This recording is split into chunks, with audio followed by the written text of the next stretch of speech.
Good morning, good evening, good afternoon, in whichever time you're watching this. Welcome to SSC Sikkim Static and Current, your one place for everything about Sikkim.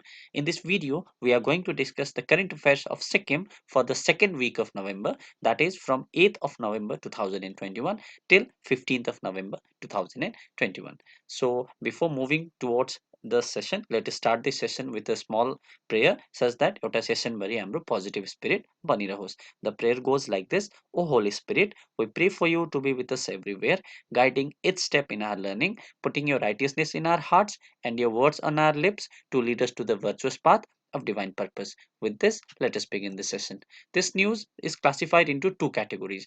हामी normally दुईटा categoryमा divide गर्छौँ. First category चाहिँ very important हुन्छ जसलाई हामी neglect गर्न सक्दैनौँ. Second category moderately important हो जुन तपाईँले PDF मा पाउनुहुन्छ जुन हामी यो सेसनमा डिस्कस गर्दैनौँ न्युज तर चान्सेस छ द्याट त्यहाँबाट पनि एक्जाममा क्वेसन्सहरू बनिन्छ but will give list importance to this तपाईँले पिडिएफमा पढ्न सक्नुहुन्छ ओके सो हाम्रो प्राइमेरी न्युज सोर्सेस छ सिक्किम एक्सप्रेस अनि Summit Times so before without further ado let us start this session so category 1 news 14 वटा news छ 14 वटा news so let us begin so you can download the pdf of the session by clicking the pdf by link given in the description box it will cost you 30 rupees यदि तपाईं premier हेर्नु हुँदैछ भने PDF तपाईहरुको लागि free छ तपाईले simple comment बक्समा आई वान्ट पीडीएफ लेख्नुस् अन्त डिस्क्रिप्सनमा दिएको कमेन्ट बक्समा सरी व्हाट्सएप नम्बरमा डिस्क्रिप्सनमा जुन दिएको छ त्यो व्हाट्सएप नम्बरमा तपाईले हेलो लेखेर पठाउनुस् and you will get your free PDF within an hour. Okay, so let us begin the news.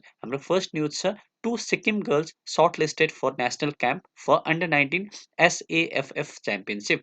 SAFF को full form के हो South Asian Football Federation. So यसको championship under 19 championship को लागि चाहिँ सिक्किमबाट दुईजना खेलाडीहरूलाई चयन गरिएको छ जो महिला हुनुहुन्छ okay so to Sikkim girls so को हुनुहुन्छ उहाँ भन्दाखेरि एकजना हुनुहुन्छ श्रीदेवी सुब्बा अन्त अर्को हुनुहुन्छ लक्ष्मी ठटाल जस तपाईले दुईटा नाम याद राख्नुहोस् श्रीदेवी सुब्बा अन्त लक्ष्मी ठटाललाई चाहिँ अन्डर 19 एसएएफएफ च्याम्पियनशिप महिला क्याटेगोरीमा उहाँहरूलाई चयन गरिएको छ okay that's it Sridevi Subba Lakshmi Thatal that is your key words you need to remember with this let us go to next news so नयाँ अर्को न्युज के छ भन्दाखेरि चाहिँ एउटा नयाँ गीत रिलिज भएको छ ओके त्यो गीतको नाम हो जोगी अब गीत त रिलिज भइबस्छ तर यो किन इम्पोर्टेन्ट छ भन्दाखेरि चाहिँ Uday Sotang is a very prominent singer okay so Uday Sotang Manila Sotang तपाईँले सुन्नु भएको होला सो उहाँहरूको एउटा लेटेस्ट म्युजिक भिडियो अथवा लेटेस्ट सङ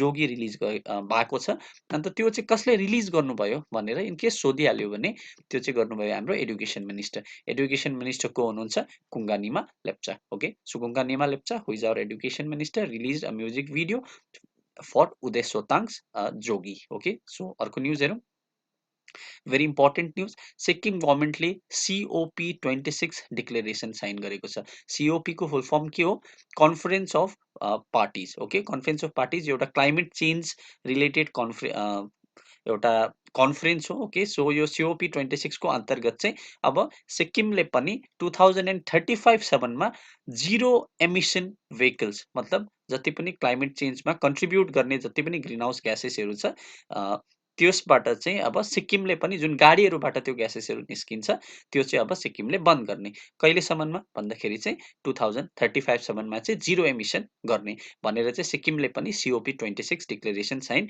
गरेको छ यहाँबाट के सोधिन सक्छ भन्दाखेरि चाहिँ कहिलेसम्म चाहिँ सिक्किमले जिरो एमिसन भेहिकल्समा स्विच गरिसक्छ भन्दाखेरि चाहिँ एज पर दिस डिक्लेरेसन 2035 सम्म इयर इम्पोर्टेन्ट छ फुल न्युज तपाईँले पिडिएफमा पढ्नु सक्नुहुन्छ ओके अर्को न्युज हेरौँ हाम्रो जुन नेसनल च्याम्पियनशिपको लागि चाहिँ सिक्किमबाट पावर लिफ्टिङ टिम गएको छ पावर लिफ्टिङ टिममा कतिजना हुनुहुन्छ 15 मेम्बर्स ओके 15 मेम्बर्स हुनुहुन्छ यति याद राख्नुहोस् र यो जुन पावर लिफ्टिङ टिमको कोच को हुनुहुन्छ भन्दाखेरि चाहिँ देवेन्द्र बस्नेत हुनुहुन्छ okay so this is it अर्को न्युज हेरौँ सो जो त्युम हार्भेस्ट फेस्टिभल एट लिङदेम सो एउटा लिङदेम भन्ने गाउँमा जोङ्गुको लिङदेम भन्ने गाउँमा चाहिँ एउटा हार्भेस्ट फेस्टिभल अर्गनाइज गरियो जसको नाम चाहिँ के हो जो त्युम so first of all harvest फेस्टिभलको नाम के हो जो त्युम अन्त त्यो कहाँनिर चाहिँ मनाइयो भन्दाखेरि चाहिँ लिङदेम भिलेजमा। लिङदेम भिलेज कहाँ छ भन्दाखेरि चाहिँ Dzongu which is in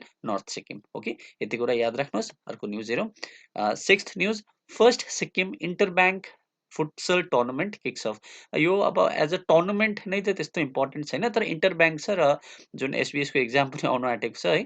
so यो पर्सपेक्टिभमा जस्ट तपाईँले यति याद राख्नुहोस्, जुन यो फर्स्ट टुर्नामेन्ट फर्स्ट म्याच थियो, त्यो टुर्नामेन्टको चाहिँ त्यो म्याचको चाहिँ चिफ गेस्ट चाहिँ को हुनुहुन्थ्यो भन्दाखेरि चाहिँ फुर्बा वाङदी भुटिया। अन्त फुर्बा वाङदी भुटिया चाहिँ को हो भन्दाखेरि चाहिँ हामीले स्टेट ब्याङ्क अफ सिक्किमको एमसिक्युजमा डिस्कस गरिसकेको छौँ र उहाँ चाहिँ को हुनुहुन्छ भन्दाखेरि चाहिँ state bank of Sikkim, okay, एसबिएसको एमडी हुनुहुन्छ।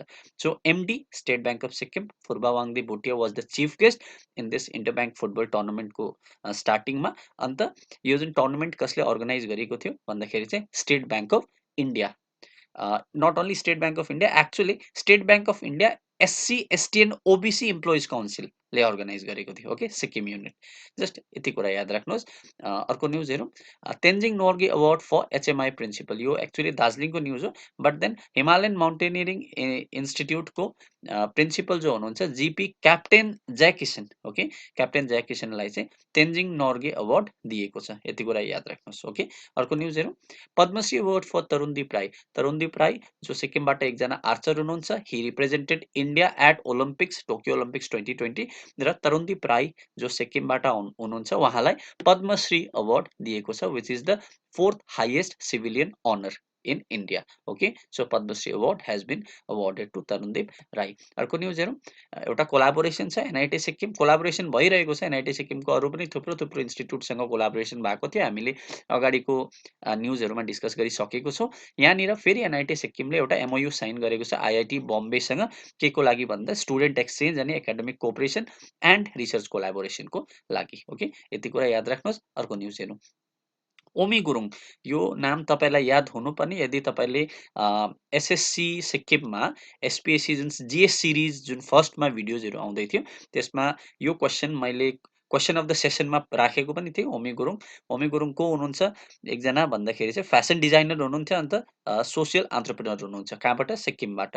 र उहाँ पनि एउटा जुन अघि हामीले भन्दै थियौँ नि क्लाइमेट सिओपी 26 जुन कन्फरेन्स अफ पार्टिज जुन रिलेटेड टु क्लाइमेट चेन्ज, त्यसको एउटा फिल्म छ, ओके, एनिमेटेड फिल्म, त्यसको पार्ट हुनुहुन्छ। त्यो एनिमेटेड फिल्म कुन हो? Songs of the Earth. यति कुरा याद राख्नुहोस्, that who is the part the fashion designer from Sikkim, who is the part of Songs of the Earth, okay, an animated film regarding COP 26 भन्दाखेरि चाहिँ तपाईँले आन्सर गर्नु पर्यो ओमी गुरुङ। ओके, अर्को न्युज हेरौँ। ग्रामीण पत्रकारिता पुरस्कार फर किसन छेत्री। सो किसन छेत्री को हुनुहुन्छ भन्दाखेरि चाहिँ नाम्ची करेस्पोन्डेन्ट हुनुहुन्छ। नाम्चीको एकजना करेस्पोन्डेन्ट, के को भन्दाखेरि चाहिँ हिन्दुस्तान समाचार अन्त एसके लाइभको। उहाँलाई चाहिँ कुन अवार्ड दिएको छ भन्दाखेरि चाहिँ ग्रामीण पत्रकारिता पुरस्कार अवार्ड। ओके, यति कुरा याद राख्नुहोस्। किसन छेत्री ग्रामीण पत्रकारिता पुरस्कार अवार्ड। अर्को न्युज हेरौँ। CM announces 1 year maternity leave for female. तपाईँले न्युज डल्लै नपढ्दा हुन्छ, जस्ट यो मेटर्निटी लिभ अनाउन्स गर्नुभएको छ सिएमले फिमेल टिचर्सहरूको लागि। जति पनि शिक्षिकाहरू हुनुहुन्छ उहाँहरूको लागि चाहिँ, जति फिमेल टिचर्सहरूको लागि चाहिँ मेटर्निटी लिभ कति टाइमको लागि भनेर सोध्न सकिन्छ, त्यसकै लागि मात्रै यो न्युज इम्पोर्टेन्ट छ। 1 year। ओके, अप्सनमा 3 months, 6 months, 9 months, 1 year दिनु सक्छ। सो तपाईँले 1 year टिक गर्नुहोस्। अर्को हेरौँ। द्रोणाचार्य अवार्डी सन्ध्या गुरुङ गिभ्स राउजिङ रिसेप्सन। यो हामीले अगाडि डिस्कस गरेको छौँ, बट देन यो जुन यो न्युज छ रिपिट भएको छ। यति कुरा याद राख्नु, सन्ध्या गुरुङले चाहिँ द्रोणाचार्य अवार्ड पाउनु भएको छ। त्यो चाहिँ कुन क्याटेगोरीमा भन्दाखेरि चाहिँ रेगुलर क्याटेगोरीमा, जो अस्ति हामीले डिस्कस गरेको थियौँ, त्यसकै लागि मात्रै यो न्युज इम्पोर्टेन्ट छ। ओके, अर्को न्युज हेरौँ। 14th news. Indian Olympic association Batra visit Sikkim. Indian Olympic association that is IOA को प्रेसिडेन्ट अहिले को हुनुहुन्छ? नरेन्द्र ध्रुव बत्रा, जो आइओए को प्रेसिडेन्ट हुनुहुन्छ र उहाँ चाहिँ सिक्किम भिजिटमा आउनु भएको थियो। ओके, अन्त यही सन्दर्भमा तपाईँले सिक्किम ओलम्पिक एसोसिएसनको प्रेसिडेन्टको नाम पनि याद राख्नुहोस्, he is Kuber Bhandari. Okay, so this was the 14th news. With this we complete all the category 1 news. Category 2 news तपाईँले 3टा न्युज छ, पिडिएफमा पाउनुहुनेछ। You can download the PDF if you watching the premiere, it is free. तपाईँले I want PDF comment बक्समा लेख्नुहोस्, अन्त दिएको वाट्सएप नम्बर जुन डिस्क्रिप्सन बक्समा दिएको छ त्यसमा हेलो लेखेर पठाउनुहोस्। Okay, so we finish the session. I hope you liked it. This is the category 3 news. तपाईँले पिडिएफमा पाइहाल्नुहुन्छ। यदि तपाईँ प्रिमियर बाद रेकर्डेड हेर्नु हुँदैछ भने you can download the PDF from the PDF by link given in the description box, जुन तपाईँलाई 30 रुपिस माथि पर्छ। Thank you so much. Don't forget to like, share and subscribe SSC Sikkim. We will meet in the next video.